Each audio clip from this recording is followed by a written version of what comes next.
Hey, Wendy. Hi, how are you? Good, thank you. Wendy, tell folks a little bit about you, and then I'm going to drop you into the first hypothetical scenario. I'm in Greenville, South Carolina, Oh, and cool. I just celebrated my 20th year as a business owner. I've been a fractional CMO, marketing director for since February of 2005, and I work with clients all over the U.S. with planning, strategy. My model may be a little bit different than others as a lot of clients need execution help too. So I have a Mhm. team that will help execute if they don't have a team on site. All right. So here's my first scenario then. Uh, if you're like most people in this profession these days, most of your clients are at least somewhat virtual. Like you don't have to go to an office at the Right. client side all the time. But for this scenario, they're only 5 minutes from your home. So it's Okay. brand new client, brand new project, new engagement, new everything. And so you, on the first day on a Monday, you're actually going to walk in 9 o'clock, and it's day one of this client. Okay. When you walk in day one, what's the dream scenario you'd be walking into? And what's the nightmare scenario you'd be walking into? The dream scenario would be just to talk to one person, maybe the CEO, and have them say, over the weekend, I thought about these things are really the important things. We've already had our onboarding back and forth. We've talked. Um, but these are the three things that I need help with. And then they're open to me asking them all kinds of questions. And then I can start working on a plan to help with that. The nightmare scenario is what has happened this year. Mm-hmm. And I walked into a new local client and there were 7 people sitting around the table. And some of them have never worked on marketing. The CEO just thought everybody should be there. So there was just a lot of confusion and craziness, and we didn't really make progress that first hour. Okay. All right. And Zach, hi. Hey, thanks for having me. Are you near South Carolina? Is that why you were making that noise? Yeah, sorry. I'm in Charleston. My wife's from Ah, Greenville, so we go up there all the time. Yeah. great. There you go. And I'm near Greensboro, North Carolina. So we're all Sweet. kind of We're all in the same part of close. the country today. Yeah. That's pretty rare, given Yeah. that everybody except me is random. And Awesome. as in, like they pick their own time slots and stuff. So to show up, I don't know. It's only I think happened once before. We had guests. They were both fractional CMOs, of course. They're both in the oil and gas sector. They're both lived in Houston, and they both lived about a mile from each other. And now they have met in real life and have actually like done some work. That's So, but awesome. now, I mean, the odds of that happening when 350 guests pick their own time slots is pretty small. Okay, so Zach, tell folks a little bit about you, and then I want you to tell me about your dream scenario and nightmare scenario walking in on day one. Yeah, so a little bit about me. We're celebrating our 10th year as our agency Hook Oh, Lead. We specialize in working with software companies, so SaaS companies. I'm right. also a fractional CMO, again, for SaaS. So just like Wendy said, we come in, we do the strategy, and depending on the situation, depending on the client, what they have available, we can work with their internal team. We can help them hire an internal team, or we can outsource to to their agency or our agency, whatever fits the scenario best for them. What's your dream scenario walking in on day one, or your nightmare? Yeah. So dream scenario and nightmare scenario. I would say if I walk in, I would like to have maybe 2 or 3 people there, no more than that. I wouldn't want a terribly crowded room, but Right. I would want a few of the people. For example, I would want the CEO. I would want to know kind of what the problems are. I'd like somebody from sales, and if there's anybody internally that, whether or not they're a marketing person, usually the people we work with, there's some kind of Mm-hmm. person in there that handles some part of marketing, whether if they're a marketing person or not. I want those people in the room because what I want to do is I want to uncover really where the opportunities, where the funnel's broken, and really where those gaps are, so we can kind of prioritize the quick wins as we roll out the 90-day. Nightmare scenario is going to be a lot like what Wendy said. Too many cooks in the kitchen. 2 or 3 is fine if they're know their stuff, they know what they need, they know what they want, they're engaged. If you got a room full of people, it's too many cooks, you got too many opinions, it's hard to make Right. progress. All right. So, uh, it's going to be a long day for you two in our hypothetical scenarios. As we're going to spend the first part of the day is with the client, and then we're going to like go to a big hotel downtown. Sweet. Yeah. But let's jump ahead a little bit into the future. It's about 3 months in, and Zack, we'll start with you. You're walking down the hall in this client facility, and someone on the leadership team or board like stops and says, "Hey, Zack, I was just thinking about you last night. Right? I was part of the decision to bring you in, and we understood the value prop, what you were going to do while you were here and stuff. But I got to tell you, like, it was only now about 3 months in and watching you that I had like the real aha moment for like the real benefit of having you here." What's that aha moment? Yeah, that aha moment, actually just experienced this in Q1 of this year. It's really just having that leadership. It's given them the constant direction of, what are we doing and why are we doing it? And what is the impact that it's going to have? Always keep giving people or giving the clients, just keeping them on page as far as what's going on and just the overall plan, where we're at, what's coming next, and the impact that it's going to have, especially on the KPIs. That's a big deal. Most of the time when I work with people, we're working with early to growth stage SaaS companies.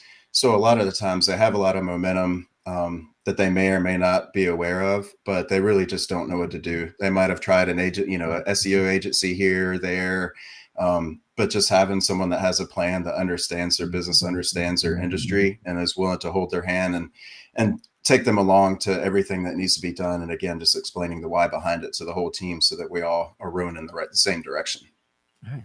And Wendi, how about you? 3 months in, what's sort of the aha moment where it finally clicks for somebody, like the real value of having you or having a fractional CMO there? So I think most of the time we actually see you or we hear from you and we're seeing things starting to move. I would say 90% of the people that I end up working with have been burned by another agency. Right. And they had somebody show up, sell, and disappear, charge them a lot of money, and would only show up when someone said, "We need to see what's going on." So having that ongoing conversation, just building that relationship and saying, "Here's where we are. Here's what's coming next. Look how this did," where they almost feel like they've got the inside scoop of what's going on with the marketing and just building that relationship. I feel like that's the aha moment of, hey, things are really starting to move now, and it didn't happen overnight. But we're making progress and we trust you. Right. Cool. Okay. So you already had prior commitments on day one. So you can only spend the first half of the day here. And now we need to move. So you drive on down to a big convention in a big hotel downtown. And you're on stage because you're one of the speakers today. And you're speaking to an audience of about 250 people. Every single one of them came out of corporate yesterday and started being fractional CMOs today. That's how crazy their life is right now. So I'm going to, over the next few minutes, I'm going to give you 3 statements or the beginning of 3 sentences as you make your way through that speech. You finish the sentence. Take as long or as many words as you need to finish the thought. It's not a one-word answer. But go ahead and finish the thought. So you're starting off and basically you say, look, I can tell you as a fractional CMO starting out, you guys, the thing you're going to be most surprised by is how much work there is to be done. Usually clients don't have issues with just one thing. And we know that marketing affects a lot of things in the business. And if you're doing a really good job, you won't run out of things to work on with the client. Oh, okay. Right on. That's easy. And Zack, how about you? If you're talking to that same audience, a brand new just out of the oven, fractional CMOs, right? The thing that you can tell them, like, look, I've been at this game for 10 plus years now. The thing you're going to be most shocked by getting started is what? I would say not so much shock, but something that you're going to need is you're going to need to plan out your systems. You don't want to be winging it every time that you go into a client. Obviously, everything's going to be unique for that client, but the systems that we install should be consistent based on, proof results and just real world testing. Okay. And then Zack, finishing up on another thought. Okay. So you're talking to them and you say, the other thing is that you're going to find is that most clients just don't understand their KPIs. As odd as it sounds, I work with technology companies. They just get busy. So, sometimes things aren't tracked. A lot of the times things are tracked, but nobody is looking at it or they don't understand how to look at it. So I'm surprised by the amount of CEOs and just leadership in software companies and SaaS companies that don't know important KPIs like the conversion rate of different channels, the CPA of different channels. Yet they're planning $1 million budgets, marketing budgets to spend all these different places without basing those decisions on data. Wendi, how about you? Most clients just don't understand what? That every tool that they get an email about isn't something that they should pursue. So maybe forward that to me and let me take a look at it and see. And there may be some new things that we need to do, but constantly changing direction and incorporating new things doesn't make things work better or faster. Right. Busy isn't efficient. Right. Okay. And then finally, as we wind down our speech, you guys are a little bit long-winded. And so some intern is trying to signal you to get off the stage. Right? It's like the Oscars. They're even going to bring up the music. Get off the stage. But you're there like, by God, they're trying to get me off the stage. But I'm going to tell you one more thing before I leave. The most important lesson I can leave you with about getting new clients is what, Wendi? Two quick things. One is let everybody know what you're doing. Just because you put something on LinkedIn doesn't mean everybody you know knows that you've become a fractional CMO. So reach out and spend that time and communicate that. And two, always think about your personal branding. So if someone Googles you, what are they going to find? And if you don't like what you see or you feel like there needs to be more, then you need to do something about it. And Zack, you're telling this audience of brand new fractional CMOs, you want to make sure that they understand at least one fundamental about getting clients. And that fundamental would be what? I would say networking and delivering value before you try to sell anything. Yeah, building the network of your target audience. If your LinkedIn is filled with, old colleagues, it's not going to get you very far, but build that network of your target audience and deliver value to that network. Don't come out guns blazing trying to sell and all that kind of stuff. Deliver value, earn your way, earn their trust. All right. Excellent. Okay. So you finally got off stage. They finally got you off stage. And Zack, you're now out on the floor of the conference. There's booths out there. There's a lot of people milling around. You've even got some meetings set up for prospective clients. As you're talking to companies that are possible future clients, what in the conversations you have with them do they tend to overrate and underrate about marketing or about fractional CMOs? What do they underrate and what do they overrate? Overrate is definitely leads. That's easily the first place to say, especially if you're a B2B SaaS, like, hey, we need more leads. We need more leads. Oftentimes that's the case, but that's just one piece of the whole puzzle, especially in a SaaS. Once you get a lead, especially in B2B SaaS, there are so many things that happen afterwards before you get a sale and there's so many, opportunities for it to break down. Right. So that's what I would say is, it's not just lead volume, it's lead quality, it's can you close the leads, all that kind of stuff. What do they underrate? I would say they underrate the actual strategy. It seems, I think they can view it as counterintuitive to start with, who is the audience, persona research, what makes them tick, what's their goals, challenges, pain points before we start deploying tactics. But the tactics are not effective if we don't understand how our audience, what's important to them and what makes them tick. Right. And Wendi, how about you? What do you think what do you find that your prospective clients, when they talk to you about marketing or fractional CMO, I know that's not a word. What do they tend to overrate and what do they tend to underrate? I agree with Zack. I mean, talking about leads and also wanting to push Google Ads. I mean, we know Google Ads can be effective, but they can also be very complicated. And just saying this is what we need. With that, and most of them don't even understand everything that goes on to have effective Google Ads. And then underrated, I think just staying on track and, once the strategy is set, not changing direction, giving it some time and making sure you're actually following the plan, executing the plan, and not getting impatient where you want to see change too quickly. I'm going to tell both you guys, I relentlessly test these questions and I test everything about them that I can think of.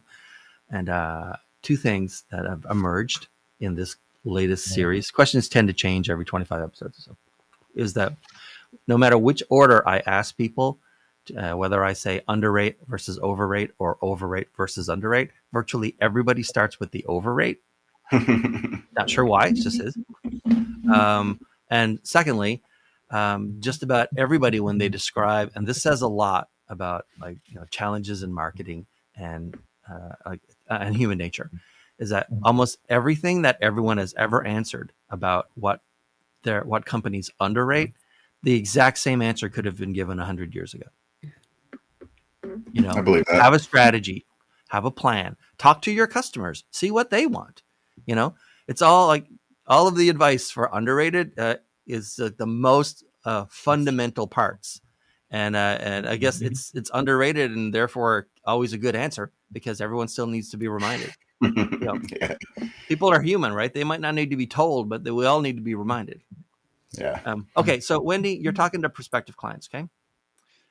Still, what's like a red flag and what's a green flag as you're talking to a prospective client? You're like, I don't know if these guys should even be talking to any fractional CMO, never mind me. Or like, oh my God, I love it when people tell me that.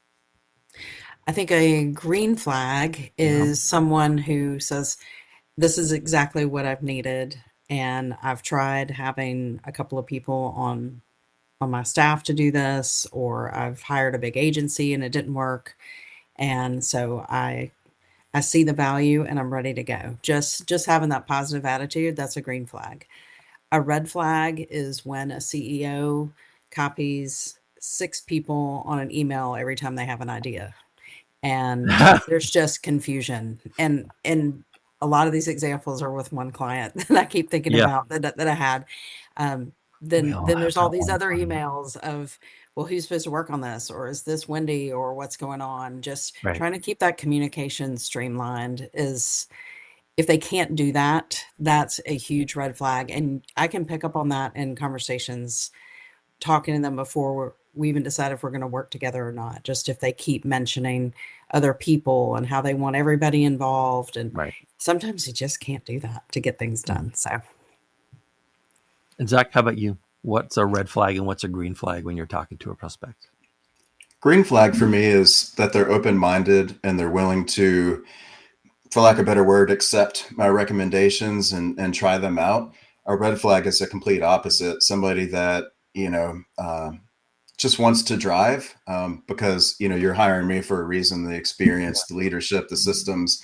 And if you're trying to drive everything, it's not going to be effective. Being open-minded, listening, and, just letting us do our job, really. Yeah. Okay. So finally, you guys are in the elevator, right? You're the only 2 people in the elevator. The only 2 things you know about it. The only thing you know about each other is that you reach fractional CMOs. You do fractional CMO kind of work, right? You're in the elevator to get to the parking garage. And like I said, you don't know each other except for profession or domain. And so we'll start with Zack. Zack, you turn to Wendi and you say, hey, we don't know each other, but since I've got you here, let me ask you this. And then what do you ask another randomly put in the same elevator with you fractional CMO? Yeah, I guess I just want to learn about kind of the journey, where they started, where they are, and most importantly, what they learned along the way. So if I can learn any shortcuts or anything like that, that's what I've noticed about just my career and marketing in general. It's be a sponge, just learn as much as you can. You don't know what you don't know, and you're never going to know it all. So any knowledge I can unlock from them, from their experience, is what I'd be going after. Wendi, do you have a shortcut or tip? Oh, for him. I would say that I spend a lot of time doing education. I mean, even though I've been doing this for a long time with digital and AI, there's always new things to learn. So I try to spend a couple hours a week doing webinars or reading. So I think it's ongoing education. And I think you just have to pick where you feel like you need to know more and go find some resources and find some friends that will share some links with you. And Wendi, how about you? What question for Zack? Do you feel like things are getting crazier in the marketing world just because of AI and digital, or do you feel like things are still kind of the same? I feel like there's so many other ways that we can market now. And do you feel like that's made things more hectic for yourself when trying to figure out what to recommend to clients or not?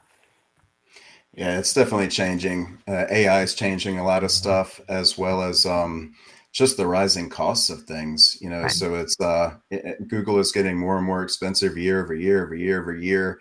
They're putting AI into search now, so SEO traffic is going away. So I've been placing a lot of focus on building up other channels to insulate from that kind of stuff. But yeah, it's really just embracing the change and figuring out how to navigate through it without getting left in the dust or Right. blowing a bunch of money. Yeah. True. Okay. Awesome. Okay. So, guys, thanks so much for this. Before I let you go, Zach, who should be reaching out to you these days, and what's the best way to get to you?